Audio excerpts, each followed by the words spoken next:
1975년 4월 30일 새벽 420 상공에 헬리콥터 소리가 울려 퍼졌습니다. 미국 대사관 옥상에서 마지막 사람들이 헬기에 몸을 싣고 있었습니다. 건물 아래에는 수백 명의 베트남 사람들이 울부짖으며 손을 뻗었지만 헬기는 날아갔습니다. 그로부터 몇 시간 후 북베트남군 탱크가 대통령궁 정문을 부쉈고 사이공은 함락됐습니다. 10년간 이어진 전쟁, 5만 8천 명의 미군 전사자, 1조 달러가 넘는 비용, 모든 것이 물거품이 됐습니다. 그런데 이상한 점이 있습니다. 불과 20년 전 미국은 같은 상황에 한국전쟁에 성공했습니다. 둘 다 공산주의 확산을 막기 위한 전쟁이었고 둘 다 북쪽이 남쪽을 침공한 구도였습니다. 왜 한국에서는 이겼는데 베트남에서는 졌을까요? 바로 요약해보겠습니다.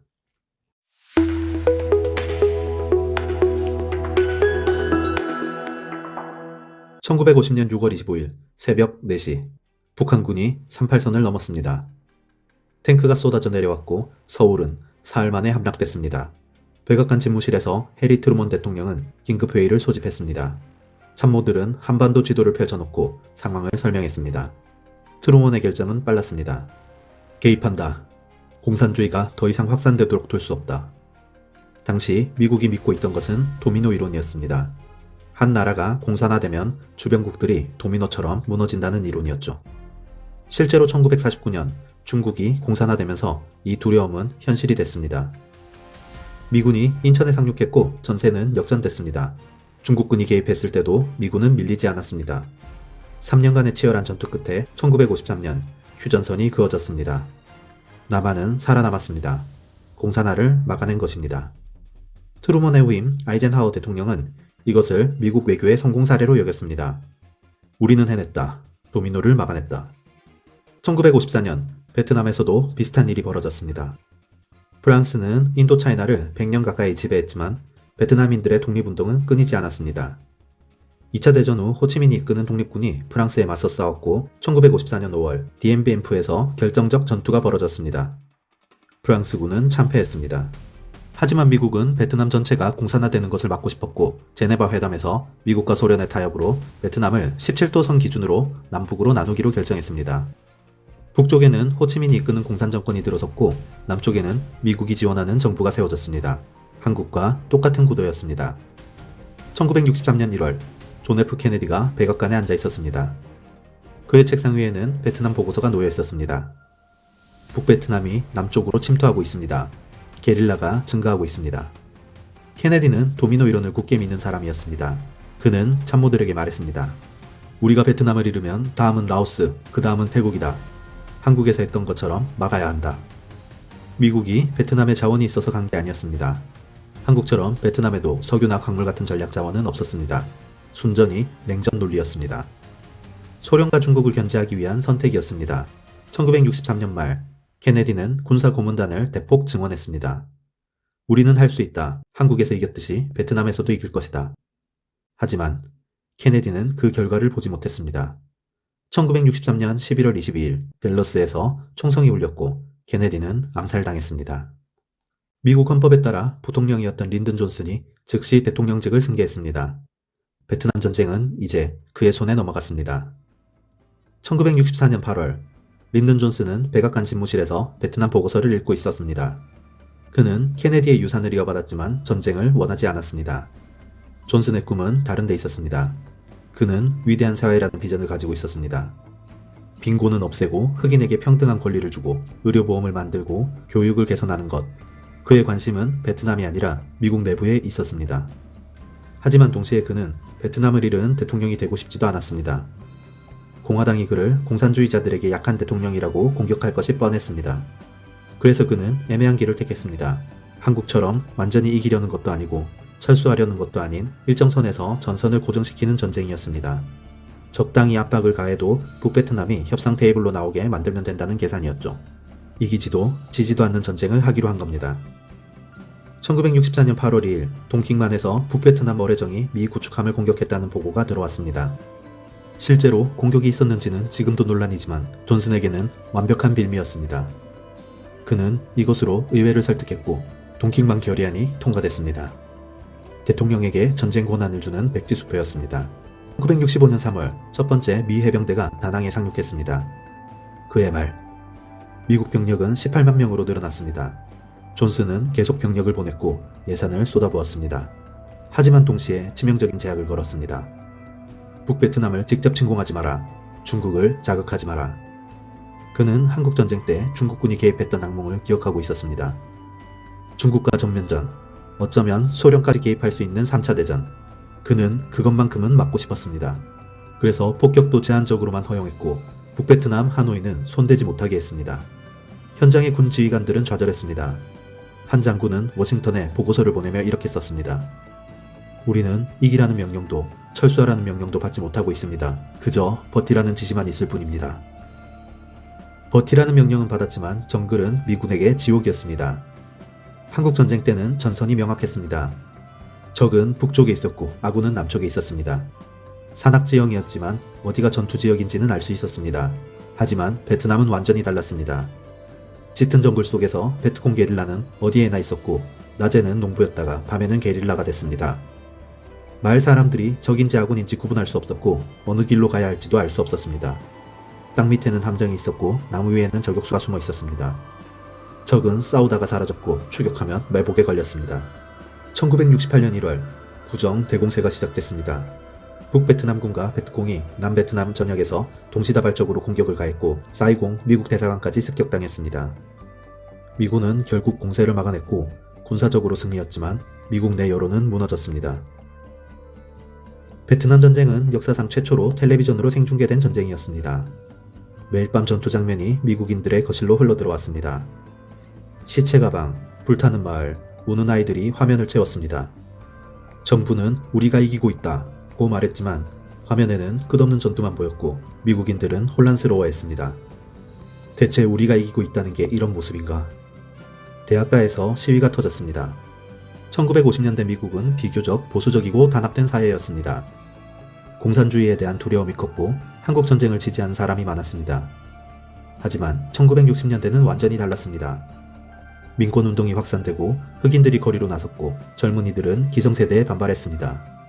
반전운동이 거세졌고 히피 문화가 퍼지면서 Make Europe, Not War를 외치는 청년들이 늘어났습니다.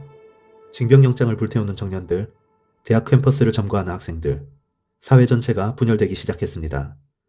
1968년 3월 존슨은 텔레비전 연설에서 폭탄 선언을 했습니다. 나는 재선에 출마하지 않겠습니다. 베트남 전쟁이 대통령을 끌어내린 것입니다.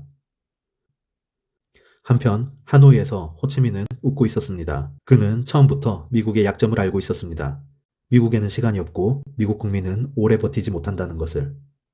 그래서 그는 존슨이 제안한 모든 평화협상을 거부하며 시간을 끌었습니다.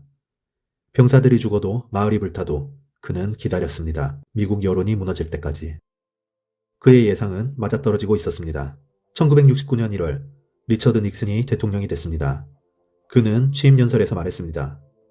우리는 명예로운 평화를 원합니다. 명예로운 평화. 그것은 패배가 아닌 평화를 의미했습니다.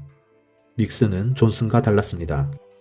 그는 베트남을 빨리 끝내고 싶어 했지만 도망치는 모습도 보이고 싶지 않았습니다.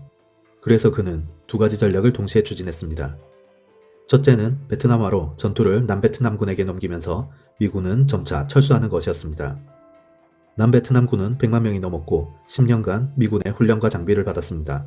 이제 스스로 싸울 수 있을 거라는 판단이었죠. 둘째는 강력한 폭격으로 존슨이 하지 못했던 것을 감행하는 것이었습니다. 1972년 12월 하늘이 불타기 시작했습니다. 닉슨은 오퍼레이션 라인베커2를 명령했고 B-52 폭격기 수십 대가 하노이와 하이퐁을 향해 날아갔습니다. 크리스마스 기간 내내 폭탄이 쏟아지면서 하노이의 건물들이 무너졌고 항구가 불타고 공장이 파괴됐습니다. 북베트남군은 비명을 질렀고 국제사회도 비난했지만 닉슨은 멈추지 않았습니다. 그들이 협상 테이블로 돌아올 때까지 12일간의 폭격 끝에 북베트남이 굴복했습니다. 파리로 돌아가겠습니다. 1973년 1월 27일 파리, 미국 국무장관 헨리 키신저와 북베트남 대표 레둑토가 마주 앉아 협정서에 서명했습니다. 내용은 한국 휴전협정과 비슷했습니다. 미군은 완전히 철수하고 북베트남과 남베트남은 각각 독립국가로 존재하며 더 이상 군사행동은 금지되고 전쟁 포로를 교환한다는 것이었습니다. 1973년 3월 마지막 미군 전투부대가 베트남을 떠났고 닉슨은 텔레비전 연설에서 말했습니다. 우리는 명예로운 평화를 달성했습니다. 1973년 시점에서 남베트남은 살아남은 것처럼 보였습니다. 한국처럼 남과 북이 갈려 있었고 한국처럼 휴전협정이 있었습니다. 한국처럼 미국의 공중 지원과 물자만 계속 들어온다면 북베트남의 재침을 막을 수 있는 상태였습니다. 미국이 제공한 전투기와 헬리콥터를 보유하고 있었으며 방어선도 구축돼 있었습니다. 닉슨은 남베트남 대통령 응우옌 반티에오에게 약속했습니다. 만약 북베트남이 협정을 위반하면 우리가 다시 개입할 것이요. 티에오는 그 약속을 믿었습니다. 하지만 그것은 헛된 희망이었습니다. 1972년 6월 17일 새벽 2시 30분 워싱턴 DC 워터게이트 빌딩. 경비원이 순찰 중 민주당 전국위원회 사무실 문이 이상하게 열려있는 것을 발견했습니다. 그는 경찰을 불렀고 경찰은 안에서 5명의 남자를 체포했습니다. 그들은 도청장치를 설치하고 있었습니다. 처음엔 단순한 절도범으로 보였습니다. 하지만 FBI가 조사하면서 이상한 점들이 나타났습니다. 범인들이 가진 돈이 너무 많았고 변호사가 너무 빨리 나타났고 그들의 전화 기록을 추적하자 백악관으로 연결됐습니다. 워싱턴 포스트의 두 기자 밥 우드워드와 칼 번스타인이 취재를 시작했습니다. 그들은 익명의 제보자로부터 충격적인 정보를 얻었습니다. 이 도청 사건은 닉슨 대통령의 대선 캠프가 지시한 것이고 닉슨이 직접 은폐를 명령했다는 것이었습니다. 닉슨은 부인했습니다. 나는 관련 없다. 하지만 의회 청문회에서 예상치 못한 폭탄이 터졌습니다. 백악관 직원 하나가 증언대에 섰습니다. 의원이 물었습니다. 대통령이 은폐를 지시했다는 증거가 있습니까? 그가 대답했습니다. 있습니다. 대통령 집무실에는 비밀 녹음 장치가 설치되어 있습니다. 대통령이 한 모든 대화가 테이프에 녹음되어 있습니다. 의회는 테이프를 요구했고 닉슨은 거부했습니다. 법원 명령이 떨어졌고 결국 테이프가 공개됐습니다. 테이프 속에서 닉슨은 FBI 수사를 막으라고 지시하고 있었습니다. 탄핵이 불가피해졌습니다. 1974년 8월 8일 닉슨은 텔레비전 앞에 섰습니다. 내일 정오를 기해 대통령직을 사임합니다. 미국 역사상 처음으로 대통령이 탄핵을 피해 스스로 물러난 순간이었습니다. 같은 해 11월 중간선거가 치러졌습니다. 워터게이트 스캔들과 베트남 전쟁에 질린 유권자들은 민주당을 선택했고 민주당이 하원과 상원 모두에서 압승을 거뒀습니다. 새로 구성된 의회는 베트남의 염증을 느끼고 있었습니다. 더 이상 베트남에 돈을 쏟아부을 수 없다. 그들은 남베트남 지원 예산을 대폭 삭감했습니다. 1973년 10억 달러였던 군사원조가 1974년 7억 달러로 1975년 3억 달러로 줄어들었습니다. 더 중요한 것은 전쟁 권한 결의안이었습니다. 의회는 워터게이트로 약해진 대통령을 견제하기 위해 대통령이 의회 승인 없이 군대를 파견하는 것을 금지하는 법안을 통과시켰습니다. 닉슨의 후임 제럴드 포드 대통령이 아무리 남베트남을 돕고 싶어도 의회가 막았습니다. 미국의 약속은 휴지 조각이 됐습니다. 하노이에서 레주언 장군이 지도를 펼쳤습니다. 미국은 돌아오지 않는다. 워터게이트 닉슨의 사임, 의회의 변화, 모든 것이 북베트남에게 유리하게 돌아갔습니다. 1975년 1월 북베트남군이 움직이기 시작했습니다. 시험삼아 작은 도시 하나를 공격했는데 남베트남군이 무너졌습니다. 미국의 공습은 없었고 지원도 없었습니다. 지금이다. 레주언은 전면 공세를 명령했고 탱크 수백 대와 병력 30만 명이 남진을 시작했습니다. 남베트남군은 속수무책이었습니다. 미국이 제공한 전투기는 있었지만 연료가 없었고 탄약도 부족했고 수리 부품도 없었습니다. 무엇보다 사기가 꺾여 있었습니다. 미국이 우리를 버렸다. 1975년 3월 중부고원이 함락됐고 4월 초에는 다낭이 무너지면서 수십만 명의 난민이 남쪽으로 밀려 내려왔습니다. 4월 21일 티에우 대통령이 텔레비전에 나와 울먹이며 말했습니다. 미국이 우리를 배신했습니다. 닉슨 대통령이 약속했습니다. 하지만 그들은 오지 않았습니다. 그는 사임했고 비행기를 타고 대만으로 도망갔습니다. 1975년 4월 30일 4.20 북베트남 탱크가 시내로 들어왔고 사람들이 비명을 지르며 도망쳤습니다. 미국 대사관 앞에는 수천 명이 몰려들어 우리를 데려가세요 제발 이라고 외쳤습니다. 헬리콥터가 옥상에서 계속 이륙했습니다. 건물 아래의 사람들은 울부짖으며 손을 뻗었지만 헬기는 날아갔습니다. 오전 10시 24분 북베트남 탱크 843호가 대통령궁 정문을 부쉈습니다. 병사들이 궁 안으로 뛰어들어갔고 옥상에 북베트남 깃발을 꽂았습니다. 전쟁은 끝났습니다. 1975년 5월 베트남 전역에서 숙청이 시작됐습니다. 남베트남 정부에서 일했던 사람들, 미군과 협력했던 사람들, 지식인들, 수십만 명이 재교육 캠프라는 이름의 강제노동 수용소로 끌려갔습니다. 어떤 이들은 몇 달 만에 풀려났지만 어떤 이들은 10년 넘게 갇혀 있었고 수만 명이 그곳에서 죽었습니다. 작은 배에 가족을 태우고 바다로 나갔는데 어디로 가는지도 모르고 물과 식량도 부족한 채였습니다. 폭풍을 만나면 배가 뒤집혔고 해적을 만나면 약탈당했습니다. 그렇게 바다로 나간 사람이 100만 명이 넘었지만 그중 얼마나 많은 사람이 바다에서 죽었는지는 아무도 모릅니다. 보트피플, 그들은 베트남 전쟁의 마지막 희생자들이었습니다. 이웃 캄보디아에서는 더 끔찍한 일이 벌어졌습니다. 1975년 4월 4.20이 함락되던 바로 그 시기에 캄보디아의 수도 프놈펜도 함락됐고 크메르루즈라는 공산주의 게릴라가 집권했습니다. 그들의 지도자 폴포트는 미쳤습니다. 그는 도시를 비우고 모든 사람을 농촌으로 내몰았으며 지식인을 죽였고 안경을 쓴 사람도 지식인일 가능성이 있다는 이유로 죽였습니다. 4년간 200만 명이 학살당했습니다. 캄보디아 인구의 5분의 1이었습니다. 킬링필드. 만약 남베트남이 1973년 이후에도 살아남았다면 캄보디아도 달랐을 것입니다. 하지만 역사에 만약은 없습니다. 베트남 전쟁의 패배는 군사적 패배가 아니라 정치적 선택이었습니다. 1973년 평화협정이 지켜졌다면 상황은 완전히 달랐을 것입니다. 남베트남은 한국처럼 독재에서 시작해 점차 민주화되고 경제 발전을 이뤄냈을 가능성이 높습니다. 하지만 미국은 막판에 포기했습니다. 왜 한국과 달랐을까요? 지형이 달랐기 때문입니다. 한국은 산악이었지만 전선이 명확했고 베트남은 짙은 정글 속에서 어디에나 있는 게릴라와 싸워야 했습니다. 전쟁 수행 방식도 달랐습니다. 한국에서는 완전한 승리를 추구했지만 베트남에서는 중국을 자극하지 않기 위해 북베트남 침공도 하노이 폭격도 제안했습니다. 그리고 여론도 달랐습니다. 1950년대는 공산주의에 대한 두려움도 컸고 전쟁을 지지했지만 1960년대는 텔레비전 매일 밤 전투를 중계했고 청년들이 거리로 쏟아져 나왔습니다. 하지만 가장 큰 차이는 마지막 순간이었습니다. 1973년 평화협정이 체결됐을 때 남베트남은 버틸 수 없는 상태였습니다.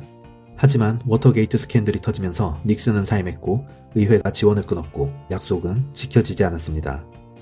10년간의 전쟁, 5만 8천 명의 전사자, 1조 달러의 비용, 모든 것이 물거품이 됐습니다. 하지만 역설적이게도 오늘날 베트남은 자본주의를 받아들이고 있습니다. 공산당 정권 아래서 말이죠. 베트남 정부는 외국 투자를 환영하고 시장 경제를 도입했으며 베트남 사람들은 스타벅스에서 커피를 마시고 아이폰을 사용합니다. 과거 그들이 싸워 없애려고 했던 바로 그 자본주의 체제를.